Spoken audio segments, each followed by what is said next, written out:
bienvenidos a unprofesor.com. Hoy vamos a hablar de un tema filosófico fundamental, el acceso a la verdad. En realidad, el acceso a la verdad es inaccesible. Nosotros no podemos llegar a conocer la verdad como un elemento absoluto. Y no podemos llegar al conocimiento de la verdad no porque sea imposible llegar a la verdad, sino porque es imposible reconocer que lo que conocemos es la verdad. Si nosotros llegamos a un conocimiento seguro, al cabo del tiempo aparecerá alguien que dudará de ese conocimiento, con lo cual esa verdad que teníamos considerada como real acaba siendo puesta en duda y por lo tanto era un conocimiento que en definitiva no podía ser definido como la verdad. La ciencia, a partir del pensamiento de Popper y de Kuhn, ya está claro que es un conjunto de proposiciones provisionales, es decir, aceptamos de momento esa verdad. En definitiva, por lo tanto, la verdad como concepción no existe. Sin embargo, no hay que ser totalmente escéptico. No hay que pensar que la verdad es totalmente falsa, sino podemos considerar que existen elementos que de momento podemos considerar que son verdaderas. Por ejemplo, la visión kantiana del criticismo, según la cual tenemos que aceptar la existencia de verdades que son fiables, pero que no son seguras. Sin embargo, el ser humano es incapaz de vivir sin entender o sin creer que lo que piensa es cierto. Así pues, los filósofos han inventado o han propuesto nociones de verdad diferente a lo que sería la verdad absoluta. Estas concepciones serían, por ejemplo, la verdad como correspondencia. Una proposición es verdadera si se corresponde con la realidad que nosotros conocemos. ¿Nosotros conocemos el total de la realidad? Sabemos que no. Pero si lo que conocemos se corresponde con una frase que nosotros hemos pronunciado, tipo proposición, podemos decir que esa proposición es verdadera, ya que no contradice lo que nosotros conocemos. En segundo lugar, tenemos la verdad como evidencia. Es decir, somos un poco más exigentes y consideramos verdadero aquello que consideramos como evidente, aquello que parece imposible que sea falso.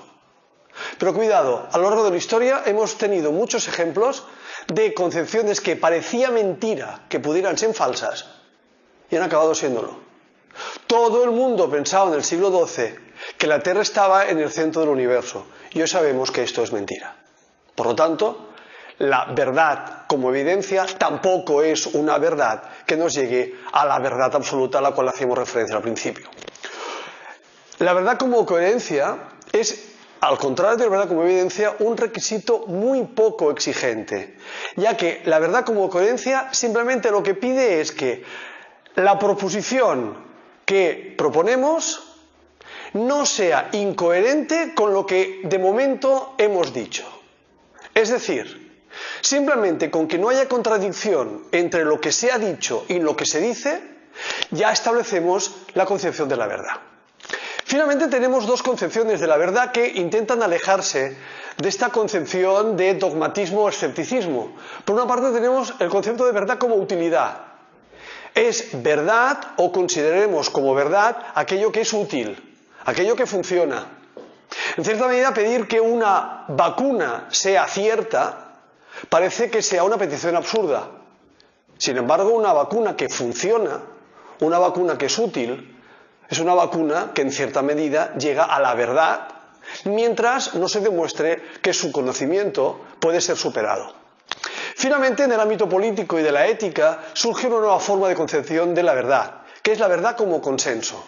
Es decir, no buscamos la verdad, sino que buscamos un acuerdo. Y una vez encontramos ese acuerdo, consideramos que ese acuerdo es lo que necesitamos. En cierta medida, también utiliza el concepto de utilidad.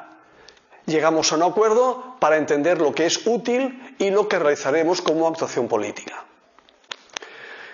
Estas concepciones intentan superar el escepticismo, por ejemplo el de David Hume, que plantea que es totalmente imposible llegar a cualquier tipo de conocimiento y por lo tanto niegan validez a la ciencia. Claro, esta concepción obliga a que la ciencia no exista. Hoy tenemos una visión mucho más, digamos que pragmática. Sabiendo que la ciencia no llega a la verdad, la ciencia puede ser muy útil. y por eso es conveniente tener concepciones de verdad que puedan llegar a funcionar como sucedáneos de esta. Os invito a que vayáis a la página web de unprofesor.com. Allí encontraréis actividades, su corrección y la forma de poneros en contacto conmigo por si tenéis alguna duda. Muchas gracias.